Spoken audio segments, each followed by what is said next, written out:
During my mother's funeral, tension filled the air when my mother-in-law, Ava, arrived with an unsettling smile. Casually, she remarked that my home would now belong to her son and began walking through the rooms, pondering which one she might take. She even mused aloud, "I wonder if this room would be good for me." I gently reminded her that I was the one inheriting the house, but she dismissed my words, insisting that since I was married to her son, everything I owned belonged to him.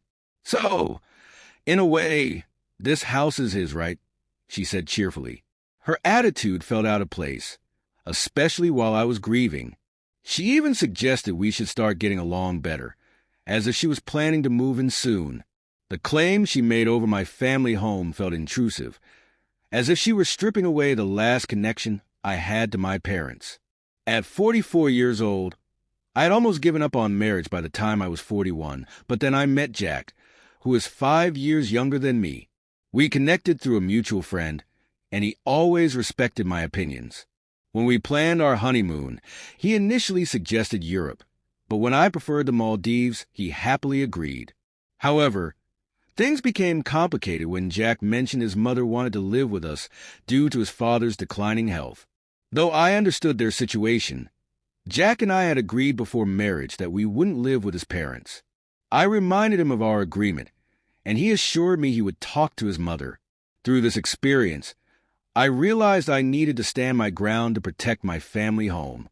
Jack recognized my concerns and promised to support me in making sure our home remained ours.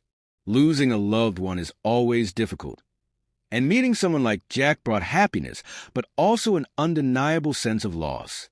My father had passed away for years before I married. He never got to see my wedding or hear me reassure him about my future. He was a disciplined executive at a small company, and I deeply respected how he supported our family. That respect grew even more as I navigated my own career, realizing the struggles of the workplace. 3 years into our marriage, my mother passed away. Jack was incredibly supportive during this time. "Are you okay? Maybe you should rest a little," he would say, always looking out for me. We held the funeral at our family home. It felt more personal than a funeral home.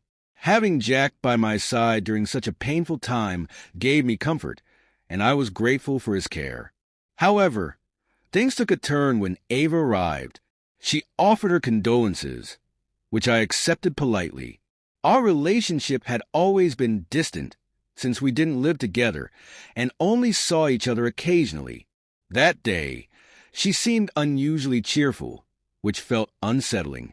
She thanked me for organizing the funeral, saying it had gone well because of my efforts. Then, as if shedding any formality, she suddenly said, "The funeral's over. Let's drop the formalities." Her shift in tone surprised me, and then she started commenting on how nice the house was. I mentioned that some parts weren't tidy, but she dismissed my words with a wave of her hand and wandered deeper inside. Then, she casually stated, "My son will inherit this house. I wonder if I should take this room." I was stunned but tried to remain composed. It was clear now that her earlier kindness was just a facade. Her true intention was to claim my family home. I reminded Ava that I was the one inheriting it. She smirked and said, "I know your parents had no other children, and a wife's things belong to her husband, right? So, this house really belongs to my son, doesn't it?" Frustration welled up inside me. With unsettling cheerfulness, she added, "Let's get along better from now on," and then announced her plan to take one of the rooms for herself. Alarmed, I asked, "Does this mean we'll be living together?" Without hesitation, she replied, "Exactly. This beautiful house would be a waste with so many empty rooms, and I won't have to take care of my husband alone." This all happened just days after my mother's passing. Her insensitivity was overwhelming. Why would she say something like this now? At that moment, Jack overheard the conversation and intervened. "Mom, what are you doing? This isn't the time for this," he scolded her. Unfazed, Ava responded, "Why make such a big deal?" Jack firmly asked her to leave and later apologized to me. "Sorry, My mom can be unreasonable, he said. I appreciated his support and replied, "It's okay. Thanks for handling it." But as we moved forward and started discussing the future of my family home, I noticed a change in Jack's attitude. 12 days after the funeral, we were talking about moving out of our cramped apartment. "This place is getting too small. Don't you think we should move back to my parents' house?" I suggested. Jack agreed, saying, "Yeah, you're right. With the possibility of having kids, we'll need more space." But then he hesitated and added, "Well, we should start getting ready for the move." As we discussed details, he said something that caught me off guard. Considering how big the house is and all the empty rooms, I thought maybe my parents could move in with us. I was shocked. "Are you saying we should live together?" Recently, I had noticed a shift in Jack. He used to respect my opinions, but now it felt like he was just agreeing with me without thinking things through. I started to wonder if he was simply going along with whatever his mother wanted.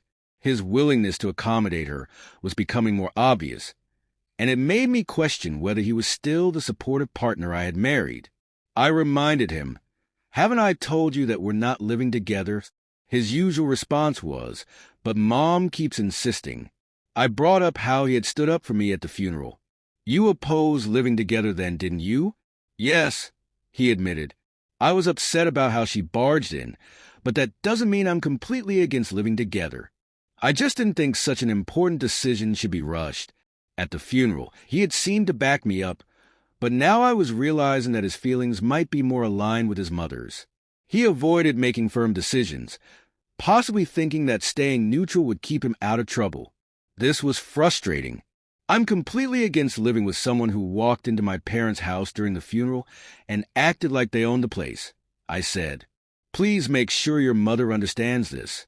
Jack sighed. "Why does it bother you so much?" "Fine, I'll tell her." But then Ava confronted me directly. "Why are you so opposed to living together in such a big house? You're Jack's wife now, and his father and I are practically your parents too. Why fight it?" I firmly repeated my refusal, making it clear once again that I would not be forced into a situation I never agreed to. Managing everything on my own was already difficult, especially with Jack's mobility issues. When my mother-in-law accused me of abandoning them, I reminded her of the practical reasons I had already explained. While I sympathized with my father-in-law's health problems, the overwhelming burden of additional responsibilities made living together unthinkable. I made it clear that any such arrangement would require a significant change in both Jack's and his mother's attitudes toward my needs and boundaries. A few days later, I was surprised to find Jack rearranging our living room. "What's going on? Are we packing up for the move?" I asked. "No, I'm making space for 2 beds," he replied. My heart sank. I cautiously asked, "Are your parents moving in?" He responded, "No, they're moving in today." I was stunned. Despite my objections, Jack and his mother had apparently already decided on cohabitation without consulting me. "Why is this happening?" I asked, frustrated. "Their lease is up," he explained, "so we decided they'd move here instead of renewing it. It'll be cramped, but we're moving soon, right? Just bear with it." I reminded him, "That's not what I meant. Why is living together even an option?" I made it clear I didn't want to live with someone who barged into my parents' house during the funeral and immediately started claiming a room. He promised to talk to his mother, but insisted, "We'll be living together now, so please try to get along." Annoyed, I asked, "Why do you always prioritize everything she says?" "It's not about prioritizing her," he tried to explain. "I listened to both of you." But it was obvious he couldn't resist his mother's influence, believing he was making decisions independently. He had always seemed kind, but around his mother, he became a different person, putting me in an unwanted situation.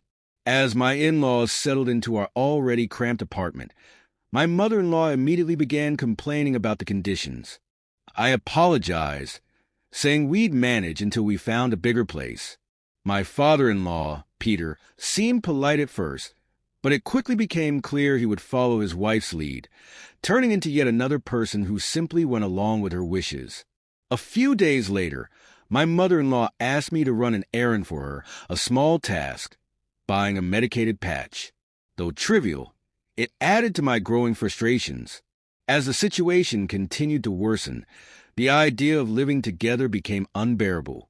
She was excited about the space and comfort she expected in the move, but what she didn't know was that I was quietly making preparations to protect my childhood home and its memories. After about 12 days of silence, I made a drastic decision. I officially renounced my inheritance and secured court approval to relinquish my rights to property. When I told my family, I explained, "This house means so much to me. I couldn't bear the thought of you living there, so I've decided to let it go. I'll keep it in my heart as a beautiful memory." My mother-in-law was furious. "What madness possessed you? You could have sold it for a lot of money. Why just abandon it?" I stayed calm. Selling it would only make you rely on that money. I thought it would be clearer if I had nothing to do with it. She was outraged. "We moved out of our place for this. How are you going to make it up to us?" I stood firm. I always opposed living together. You forced the situation on us without proper discussion, so I took a stand. The revelation left both my husband and mother-in-law shocked, their faces pale and speechless. My father-in-law looked on, confused by everything happening. Turning to Jack, I said, "I've been thinking about getting a divorce. What do you think?" He stammered, clearly taken aback. Before he could respond, his mother shouted, "Jack, you should divorce this ridiculous wife immediately." Her demand was harsh but expected, a test of whether Jack could make an independent choice. He hesitated, his uncertainty evident. Seeing that, I became resolute. "Fine. If that's what you want, let's go ahead with the divorce." My father-in-law tried to intervene. "Jack, it can't be helped. Your mom insists." Jack finally spoke, though reluctantly. "Well, you seem to want a divorce too. Maybe that's for the best." Even in this moment, it was clear that Jack and his father could not stand up to his mother. He seemed to think agreeing with her was the easiest way to avoid conflict. I sighed, resigned yet determined. "All right, let's proceed with the divorce." That night, I stayed in a budget hotel, knowing there were urgent tasks ahead. The next day, I took a half-day off from work and went to the courthouse. A few days later, my mother-in-law called, agitated. "What's going on? It seems that house is now becoming yours. Why the sudden change?" She had likely learned about my decision through the estate division process. Her anger was palpable as she accused me of forgery and deceit. I stood my ground. The documents are legitimate. Why would I forge anything for court submission? Her frustration intensified. "Then why is the house becoming yours when you were supposed to renounce it?" I replied, right after I submitted the renunciation, "I withdrew it. It's possible to retract the application before it's processed, and I chose to do that. I let you believe I had relinquished it to gauge your reactions and decide my next steps, especially regarding the divorce." Her face twisted with frustration as she tried to salvage what she could. "What about property division? Since it was acquired before the divorce, it should be split, right?" I calmly explained, "No. It's an inherited asset, so it's exempt from property division." She continued pressing. "What about Jack? Can't he benefit from the division?" I responded, "We've only been married a few years. The division of inherited assets would be minimal, if anything." Despite her accusations and attempts to twist the situation, I remained firm. "I'm protecting this house because it holds precious memories of my parents. I don't want people like you living there. If you have further complaints, take them to a lawyer." The divorce proceedings moved swiftly after that. My mother-in-law's insistence on expediting the process was evident. Regardless of her motivations, the divorce was finalized. It felt like a weight had lifted from my shoulders, knowing I had successfully safeguarded my father's home from disruption. After I moved out, I could only imagine how my ex-in-laws struggled in the cramped space. My former mother-in-law started searching for a new place, but the realities of aging and the hurdles of passing rental screenings made it difficult. Eventually, my ex-husband found a small single-family home for them, a definite downgrade in size and likely more expensive than their previous apartment. But at least it gave them their own space, and he took on the responsibility of supporting them. The dream of moving into my parents' large house was shattered for my former mother-in-law, who had to settle for a much smaller home. It was a humbling experience for her, though I couldn't say I felt sorry. As for me, I found solace in the house my parents left behind. Despite everything that had happened, it became my sanctuary, warm, filled with memories, and almost as if my parents were still with me in spirit. The new chapter 1 began there felt like a fresh start, free from the burdens and tensions that had once weighed me down.